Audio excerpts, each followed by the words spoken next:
Quando e como nasce a maldade absoluta no ser humano, a personalidade que nos espanta pela total crueza, ou melhor, pela total crueldade, pela frieza, pela ausência de qualquer sinal de remorso? Que fique claro, a gente não está falando de um momento de loucura ou de privação dos sentidos, mas de mentes capazes de destruir carreiras, manipular sentimentos e até matar sem culpa. Como reconhecer um psicopata? Essas pessoas descritas pela medicina como perversas, dissimuladas, calculistas, e que muitas vezes são consideradas acima de qualquer suspeita, absolutamente normais. Gente que sabe discernir o certo do errado, mas não se importa com isso. Não tem censura. Pior, não tem sentimento. Você em casa, conhece algum? Estou aqui com a Ana Beatriz Barbosa. Mas não é mais ou menos isso? Exatamente. Porque às vezes a gente tem impressão também, né, Ana Beatriz, que falou em psicopata, a gente já imagina um serial killer, um cara agressivo, um assassino. Mas não, tem os psicopatas por aí, não necessariamente os assassinos, né? A grande maioria não mata. Né? Na realidade, o serial killer, que é o máximo, digamos assim, na escala da psicopatia, seria o mais grave. Esses são tão graves que eles se repetem tanto e com tamanha crueldade e rituais de perversidade que são até fáceis de serem achados. Digamos assim, uma hora explode. Agora, a grande maioria, são 4% de psicopata na população geral. É muita coisa, 4%, né? É muito, mas 1% é esse mais grave, esse que tem sede de sangue, digamos assim. A grande maioria, não. A grande maioria são leves ou moderados. Quem são os leves? Essas pessoas que passam, fazem, como é que se diz, trotes, esses trotes ameaçando velhinhos de levar o dinheiro. Por quê? Porque uma pessoa, para fazer isso com alguém, ou vender um empréstimo, ou burlar, ela não está querendo saber se no final do mês aquele velhinho vai ter o dinheirinho da pensão dele para comprar o remédio. Quando chega lá não tem nada. O psicopata não se sensibiliza. Não. Ele é incapaz de se sensibilizar. De ter remorso ou culpa. Tem uma coisa que você fala, né, de teste do psicopata, isso me impressiona muito, né? Que para uma pessoa normal você vê uma cena chocante, o seu coração dispara, né? E como é que são esses testes, por exemplo? Porque isso me chama muita atenção, né? O psicopata fica igual. Isso aí é bem bacana, porque foram testes feitos com ressonância magnética funcional, quer dizer, é um exame que vê o funcionamento do cérebro. E dentro desse funcionamento, e foi uma coisa descoberta por 2 brasileiros, o Jorge Moll e o Ricardo Oliveira, que fizeram essa testagem. Pegaram psicopatas, não só assassinos, e pessoas que não são psicopatas. E foram colocadas, ligava o cérebro numa tela, né, em que você viu o funcionamento do sistema límbico, que na realidade é o nosso grande coração cerebral. É onde a gente amígdala, sente né? A amígdala, o sistema límbico todo ali, bem no centro do cérebro. E se viu o seguinte, aí eles botavam uma cena de pôr do sol no arpoador com uma musiquinha de Tom Jobim. Depois uma cena de uma criança sendo estuprada. Depois uma cena, novamente, de tranquilidade, só musical. O que se via é que as pessoas que não são psicopatas, o sistema límbico dessas pessoas gritava nas cenas do coisa, ficavam hiperfuncionante. Então, realmente dava para ver aquilo quase que disparando. O choque, literalmente. Por outro lado, os psicopatas, aquilo se mantinha totalmente indiferente. Eu vou até pedir para botar a capa do seu último, não é seu último livro, mas é o livro que tem a ver com esse tema, o Mentes Perigosas, para ler aqui algumas participações. A Carolina Medeiros, ela pergunta o seguinte: Ana Beatriz, é comum psicopatas ocuparem posições de destaque e poder em empresas ou na política?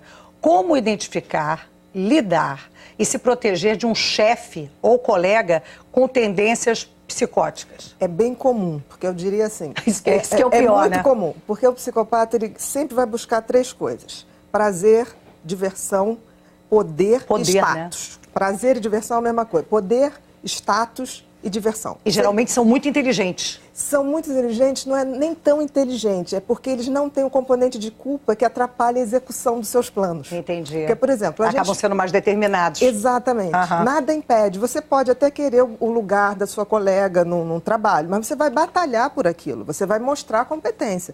Para o psicopata, não. Ele simplesmente vai ver qual é a maneira mais fácil de tirar aquela pedra do caminho. As pessoas são objetos que ele remove. Isso é mais comum do que a gente imagina, porque eu vejo pela proporção.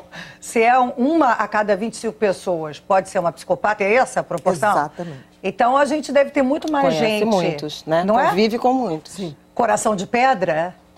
Que é coração de pedra. Coração de pedra, exatamente. Tipo assim, eu odeio o Chechel, vou acabar com a vida dele.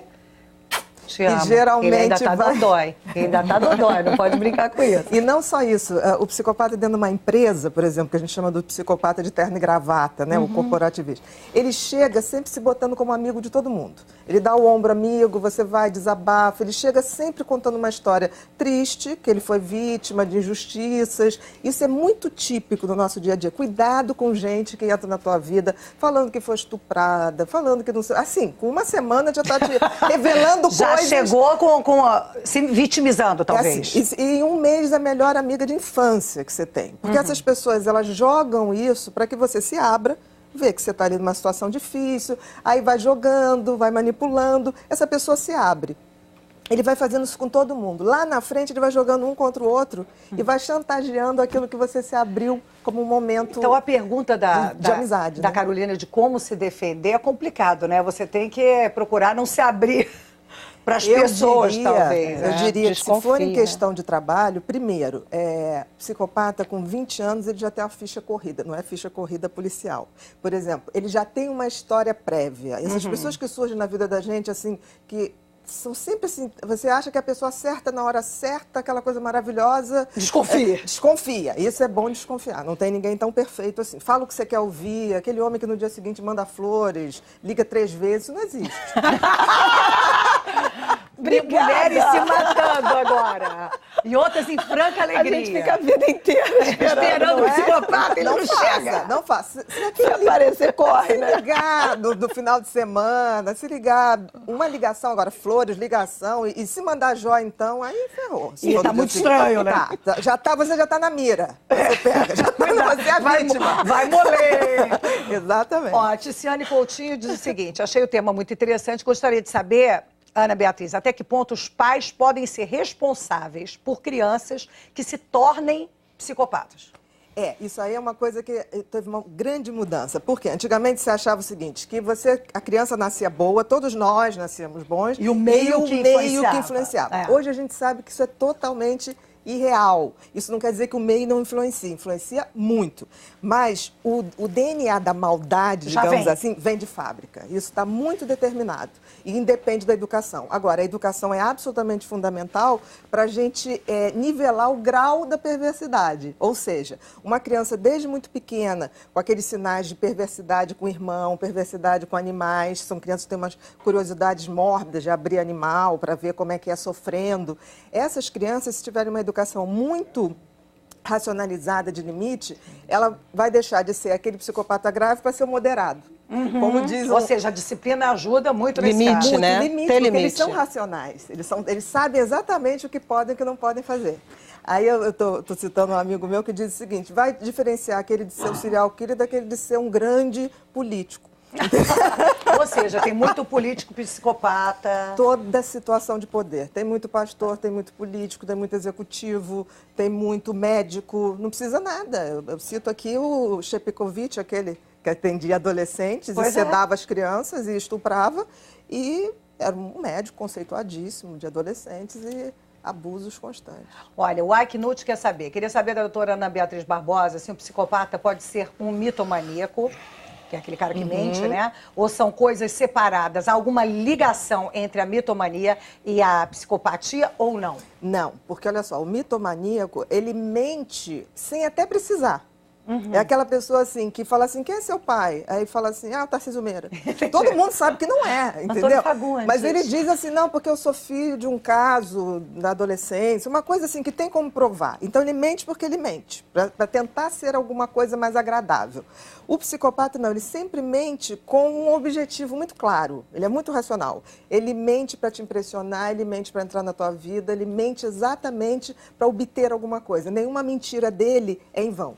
Ai, tô ficando com muito medo desse papo. Muitas pessoas falando do caso do Matsunaga, eu acho que é difícil a gente julgar à distância, né? Porque ainda não foi atestado o que aconteceu. Eu vou ler as 3 participações e a gente discute. A Fernanda Afonso fala o seguinte. Oi, Maria, tema palpitante. Queria saber a opinião da Ana Beatriz sobre o caso Matsunaga. São grandes as chances de a mulher que matou e esquartejou o marido ser uma psicopata? O caso do Alexandre Dinucci de Mello também fala. Boa tarde, Maria, comentaristas. Ana, a mulher que matou seu marido, executivo da IOC, de forma cruel, pode ser considerada uma psicopata? Paulo Dantas. Boa tarde, Maria. Sobre a morte do Matsunaga, nesse caso eu acho que não tem psicopatia, sim uma mistura que sempre acaba mal. Garota de programa, traição, empresário, mulher traída, não consigo ver final feliz. E aí o Paulo Dantas dando a opinião de Campo Grande, Mato Grosso do Sul. Eu acho que o Paulo é o mais, digamos assim, mais bonzinho. Porque é claro que essa história de sexo, drogas e rock and roll nunca acaba bem, mas não necessariamente com esquartejamento. Né? Então, existe a coisa da confusão, da crise, mas isso é uma coisa que eu queria deixar muito claro, que é muita confusão. As pessoas tendem a tudo que é crime entre homem e mulher achar que é passional. Isso é uma grande besteira. Passional significa sob forte influência da emoção, do momento. Então, não tem premeditação. Não é possível ter premeditação. Nesse caso, especificamente do IOC, o que a gente vê é que a coisa foi muito premeditada, foi muito calculada. E que me admira também é isso tudo acontecer, porque ele sempre teve, um homem que tem relacionamento com meninas de programa, tende a ser um compulsivo sexual sempre. Então, ela casou com ele sabendo disso, ele já tinha sido casado com outra menina de programa. E estava para se separar, ofereceu uma pensão, me parece uma pensão de 27 mil, alguma coisa assim, e o apartamento tudo direitinho. Quando vende a firma, e essa firma foi vendida por 2 bilhões, ela resolve que agora ela queria ser viúva. Então, eu acho isso, assim, a possibilidade da psicopatia é imensa. É imensa, né? Imensa, até porque eu falei antes, eu nem sabia ainda da perícia, eu falei antes que quem degola uma pessoa, esquarteja, tem que ter uma frieza. E ele ainda estava vivo, depois se soube. Exatamente. Depois se soube, ele ainda estava vivo. O tiro veio do lado, ele não teve momento nenhum nem de reagir. O que acontece? Ela só não contava que o tiro na cabeça, no cérebro, não mata na hora. A pessoa fica respirando. No desespero, por que ela não pegou e deu um tiro no coração? Não, mas ela foi degolar. Quer dizer, isso já mostra uma frieza muito grande. Nossa. E essa filha estava dormindo no quarto, né? Aí a gente não pode esquecer que tinha uma criança. Tinha uma criancinha em casa também. Exatamente. Agora, Ana, eu queria um comentário seu sobre essa... Porque quando a gente fala assim, fulano é um psicopata, e você até define muito bem a questão biológica, né, da diferença de percepção de emoções, isso não atenua, não parece assim, tem um defeito, é doente, e isso atenua a culpa ou a responsabilidade sobre esses atos? De jeito nenhum, Flavinha, porque a psicopatia não é uma doença, é uma maneira de ser. A gente chama... Esse patia que não devia estar aí, né? Exatamente. O nome não é favorável, porque parece que é doença, mas na realidade a psicopatia a gente tem que entender como uma maneira de existir. É um tipo de personalidade. É uma pessoa que é incapaz de ter empatia pelo outro. Quer dizer, o outro não significa nada. É só um objeto que ele põe para o lado quando é desnecessário ou que ele tenta botar perto quando ele tem um uso muito específico e objetivo. O psicopata não gosta de ninguém? Não, é uma incapacidade de amar, não tem. E se você gosta de poucas, tem gente que gosta de todo mundo, é um antipsicopata. E tem gente que gosta de pouca gente, é um pouco psicopata? Não, de jeito nenhum. Isso são pessoas mais... Não, nem de mãe. Daqui a pouco a gente volta a conversar sobre esse tema que eu estou adorando e interessadíssima. Há mais psicopatas à nossa volta do que a gente imaginava, não é isso? E estamos aqui com a Ana Beatriz, por favor, mande a sua opinião.